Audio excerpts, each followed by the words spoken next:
wanda shi ba a titi muka ciro shi ba. Tarihi ya nuna da aka tsangwama wa annabi sallallahu alaihi wasallam, Allah ya ba shi umarni ya yi hijira, aka ce ya koma Madina. Da yawa basu banji hikimar haka, sai da ya koma ya kimsa ya shirya ya yi tanadi, ya tanadi abin da ake bukata, ya tarbiyyanta al'ummarsa. Za ka ce tukuma bai zo ya cinye makan ba, har da ƙari ga mu mace. Wannan tsarin na wuce muka ɗau, muka gama za mu ɗau zama a ƙarƙashin tsarin zalunci, muka gama za mu koma wanda shi ba a titi muka ciro shi ba. Tarihi ya nuna da aka tsangwama wa annabi sallallahu alaihi wasallam, Allah ya ba shi umarni ya yi hijira, aka ce ya koma Madina.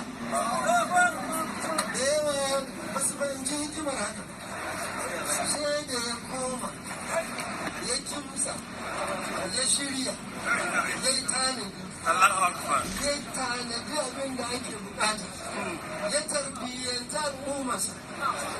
Za ka ce tukuma bai zo ya cinye makan ba, har da ƙari ga mu mace. Wannan tsarin na wuce muka ɗau, muka gama za mu ɗau zama a ƙarƙashin tsarin zalunci, muka gama za mu koma wanda shi ba a titi muka ciro shi ba. Tarihi ya nuna da aka tsangwama wa annabi sallallahu alaihi wasallam, Allah ya ba shi umarni ya yi hijira, aka ce ya koma Madina. Da yawa basu banji hikimar haka, sai da ya koma ya kimsa ya shirya ya yi tanadi, ya tanadi abin da ake bukata, ya tarbiyyanta al'ummarsa. Za ka ce tukuma bai zo ya cinye makan ba, har da ƙari ga mu mace. Wannan tsarin na wuce muka ɗau, muka gama za mu ɗau zama a ƙarƙashin tsarin zalunci, muka gama za mu koma